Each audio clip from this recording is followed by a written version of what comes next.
Bonjour à tous, je suis Julie Griffoulière, directrice marketing, communication et expérience candidat chez G Group Holding France, qui propose des solutions et services RH intégrés. Pour ce 11e épisode de notre série de podcasts, je suis accompagnée de deux experts, Nicolas Chavelas et Marc Le Pendeven. Nicolas est responsable de la division IT et Digital chez Grafton, qui est l'une de nos marques chez G Group Holding, qui est spécialisée dans le recrutement et l'intérim de profils juniors à professionnels confirmés. Marc est quant à lui le directeur des systèmes d'information au sein de notre groupe pour la France. Nous avons souhaité consacrer ce GI HR Talks au métier de l'IT et du digital, car la révolution numérique touche tous les domaines d'activité et la demande est très forte. Par ailleurs, nous venons de lancer cette spécialisation chez Grafton, car le secteur est très porteur. Nous allons donc aujourd'hui nous intéresser au métier de la DSI et à leurs enjeux, mais aussi à la manière d'attirer, de recruter et de conserver ces talents qui sont très convoités par les entreprises. Le regard de notre DSI apportera un éclairage sur le sujet, car il recrute actuellement pour son équipe pour soutenir la digitalisation de notre entreprise. Le contexte étant posé, il ne reste plus qu'à les accueillir. Bonjour Nicolas, bonjour Marc. Bonjour Julie. Bonjour Julie. Alors Nicolas, peux-tu s'il te plaît te présenter, surtout ton parcours et pourquoi tu as rejoint Grafton ? Avec plaisir. Je suis issu d'une formation en commerce international à Lyon et San Francisco. Puis j'ai débuté ma carrière dans les recrutements de profils informatiques en 2008 au sein d'un cabinet anglais, en tant que consultant junior où j'ai évolué jusqu'au poste de responsable de la région Auvergne-Rhône-Alpes.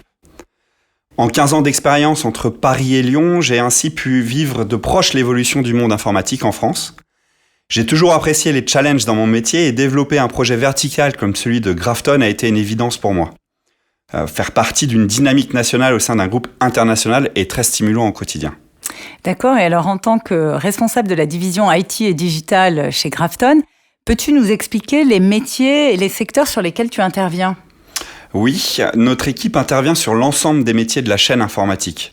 C'est-à-dire que nous traitons aussi bien les sujets de développement informatique avec des développeurs, des DevOps, lead dev, architectes ou UX UI, que l'infrastructure système, réseau, sécurité, cybersécurité, de l'administrateur au responsable IT, au DSI, en passant par des ingénieurs et des architectes, sans oublier bien évidemment les métiers liés à la data, BI, ERP, CRM.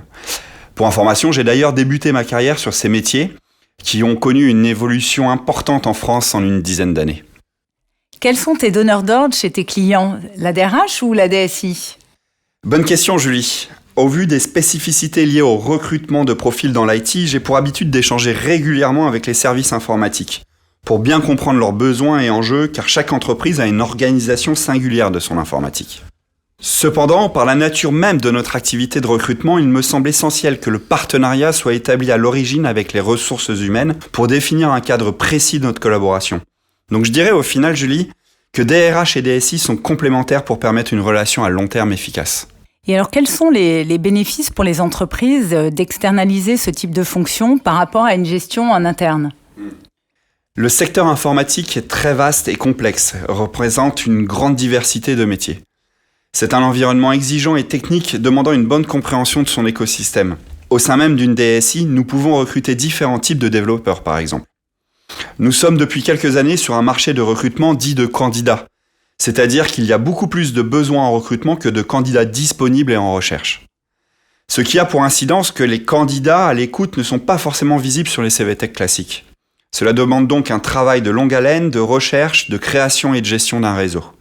Je dirais donc que les entreprises externalisent de plus en plus ce type de fonction à des cabinets spécialisés pour leur permettre de, dans un premier temps, gagner du temps.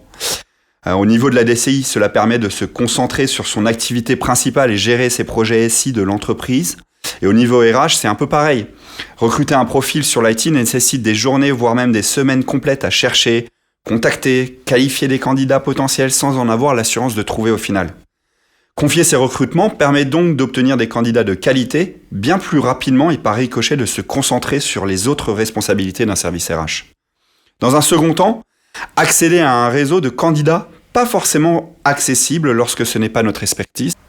Et enfin, avoir un partenaire sur ces recrutements permet également d'obtenir des conseils avisés sur un marché en constante évolution. Cela peut concerner le positionnement tant au niveau salarial qu'organisationnel par exemple.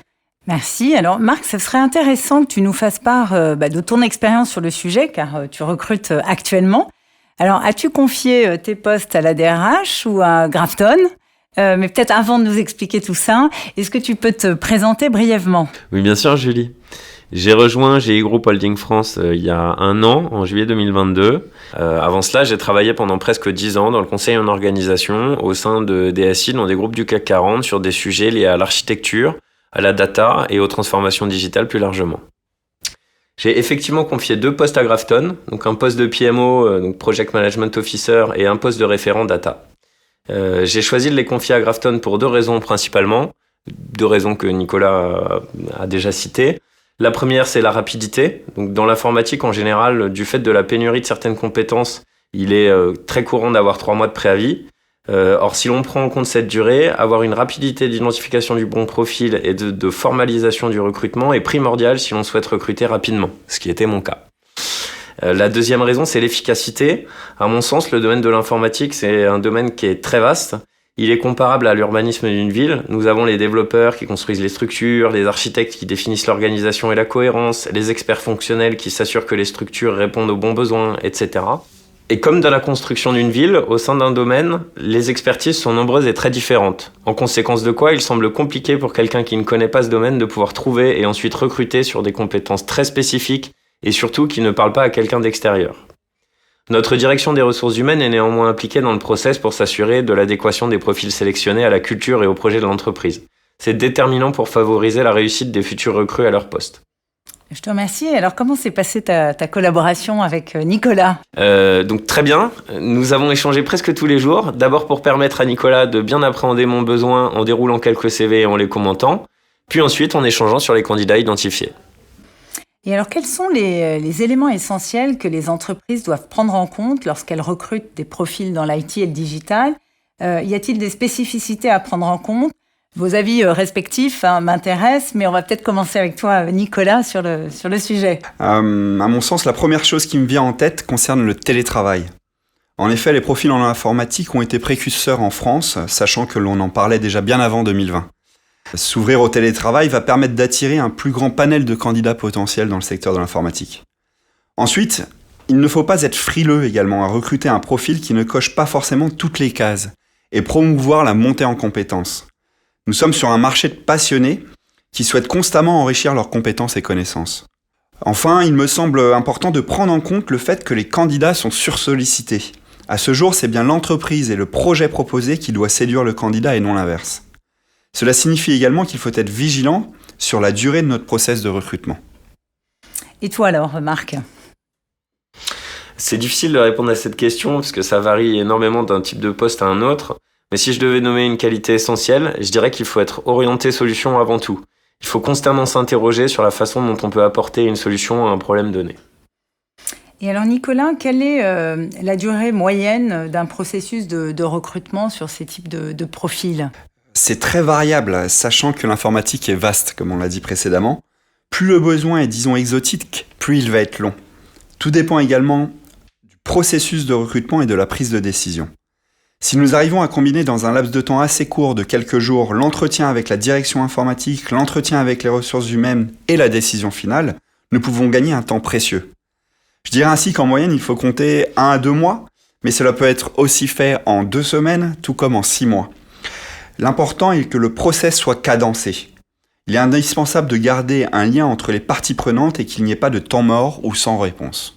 Et qu'en est-il de la diversité homme-femme dans le secteur ? Attire-t-il désormais davantage de femmes ? Et si oui, y a-t-il des postes qui sont plus prisés par ces dernières ? Oui, Julie, ce secteur a bien évolué ces dernières années.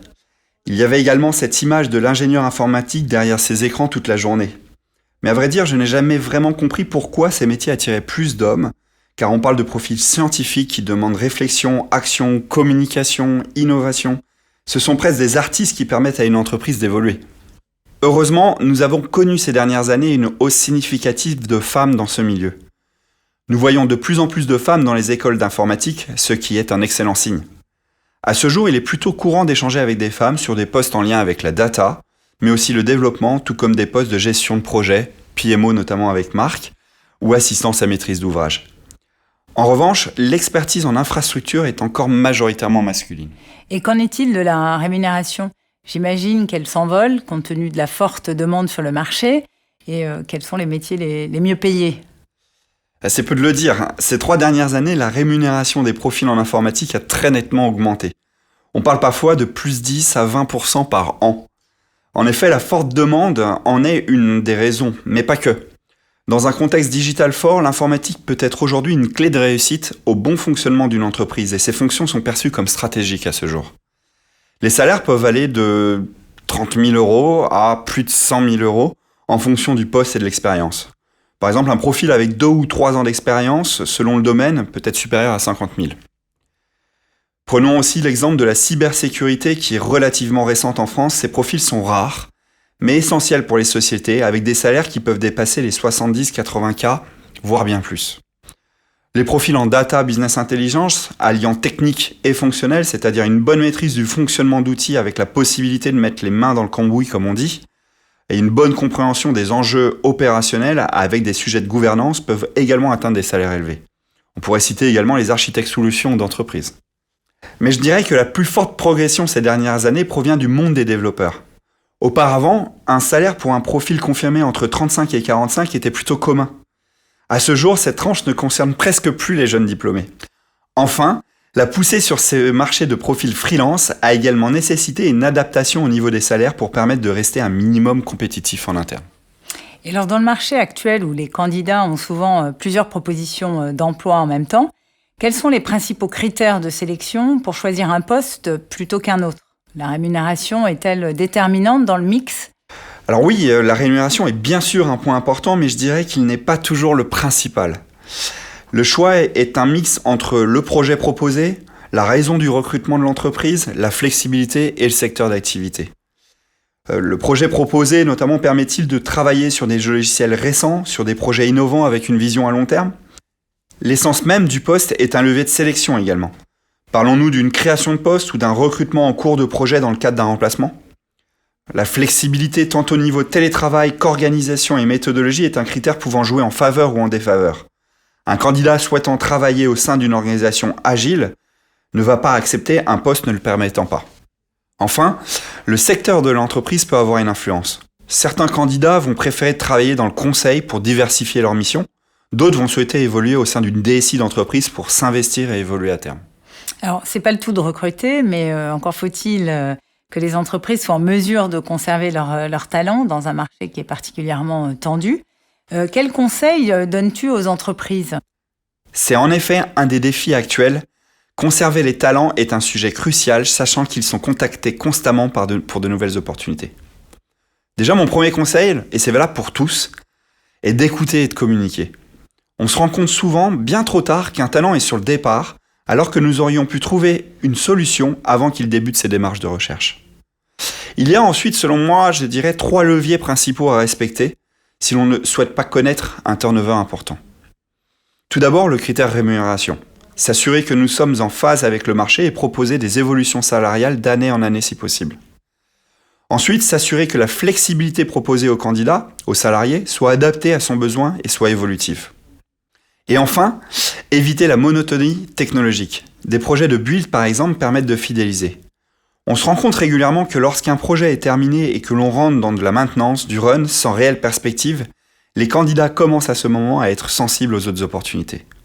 J'ajouterais également à cela la culture d'équipe et l'entente. Il est souvent plus compliqué de quitter son employeur lorsque l'on a une bonne cohésion à tout niveau.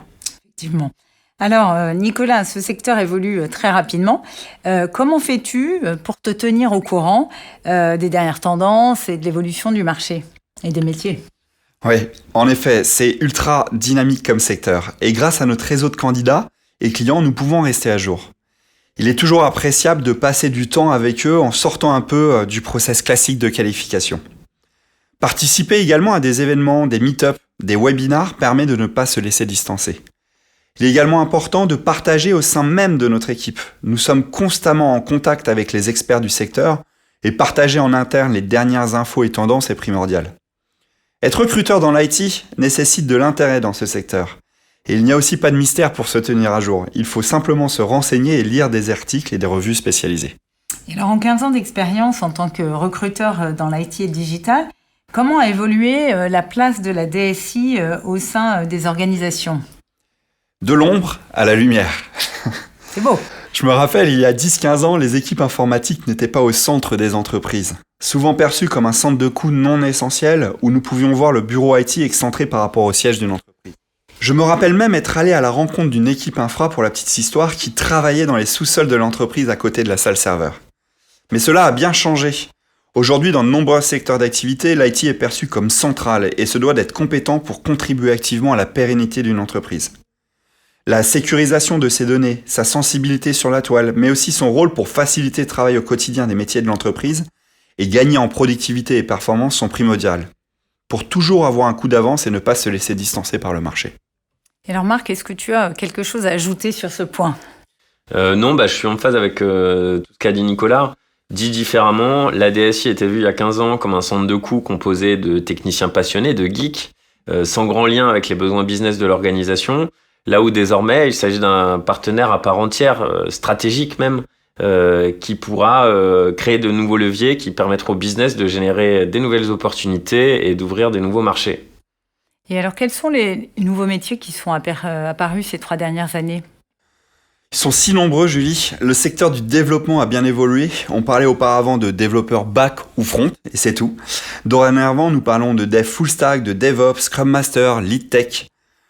Pareil pour les métiers liés à l'infrastructure avec les SysOps, SecOps, analyse SOC, experts en cybersécurité, ou les métiers liés à l'architecture cloud ainsi que les responsables CERT.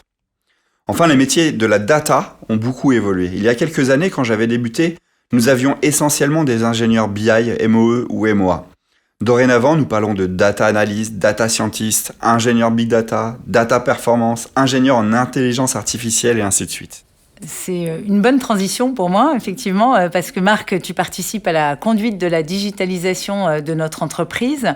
Est-ce que tu peux nous en dire un petit peu plus sur les enjeux stratégiques ?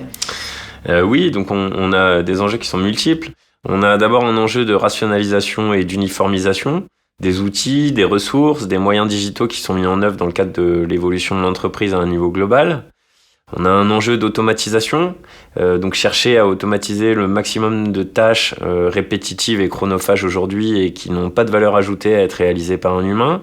Et enfin, on a un enjeu de modernisation, donc modernisation des outils, mise à disposition pour tous des moyens qui permettent de répondre aux enjeux de notre époque, tels que l'IA, la capacité à prédire des comportements futurs, une connaissance beaucoup plus fine des individus pour répondre au mieux à leurs besoins, etc. Alors enfin, Nicolas, peux-tu nous en dire plus, toi, sur les ambitions de Grafton, sur ce marché à moyen et puis à long terme ? Oui, Julie, devenir une référence sur le plan national en s'inspirant de ce qu'il a été réalisé dans d'autres pays où Grafton est présent grâce à une excellente maîtrise de nos expertises et à une présence verticale sur le marché. Nous souhaitons également à l'avenir accompagner nos clients et candidats sur l'intégralité des offres de services que propose le marché, c'est-à-dire aussi bien des recrutements en CDI, CDD, l'intérim, que la mise en relation de profils freelance, et pourquoi pas même proposer une offre de conseil via nos salariés. Enfin, selon moi également, notre division IT doit être celle à terme qui permet de faire le lien entre toutes nos divisions business. D'accord. Alors pour conclure, parce qu'on n'a pas beaucoup de temps, est-ce que vous pourriez me dire pourquoi vous avez choisi de consacrer votre métier à ce secteur ? Alors j'ajoute une difficulté, parce que ce serait en un mot. Alors, en 2 mots, si je peux me permettre. Allez. L'un pour mon métier de recruteur, utile, et l'autre pour le secteur de l'informatique, indispensable. Alors moi, j'ai pas répondu en un mot. Je dirais que c'est la passion de la création et de la construction. Mon petit frère est architecte, il construit des bâtiments, des structures physiques. Moi, j'ai choisi une voie à la fois très différente et à la fois très semblable. Je construis également des structures, mais à la différence qu'elles sont virtuelles. J'accepte quand même la réponse. Malgré l'intérêt du sujet qui mériterait d'y passer encore plus de temps, il faut hélas conclure. Alors je vous remercie tous les deux de votre participation et contribution éclairée. J'espère que votre intervention aura permis à nos auditeurs de mieux comprendre les enjeux de ce secteur et surtout la manière de les adresser. Alors n'hésitez pas à contacter Nicolas sur LinkedIn si vous souhaitez être conseillé dans vos recrutements. Et pour échanger sur la fonction de DSI et ses enjeux, n'hésitez pas à solliciter Marc. Tous deux seront ravis de répondre à vos questions, n'est-ce pas ? Tout à fait. Tout à fait. Alors, pour moi, je vous donne rendez-vous en septembre avec un nouvel épisode. D'ici là, nous vous souhaitons de bonnes vacances. Prenez soin de vous et à très vite. Merci Julie et très bel été à tous. Merci Julie et bonnes vacances à tous.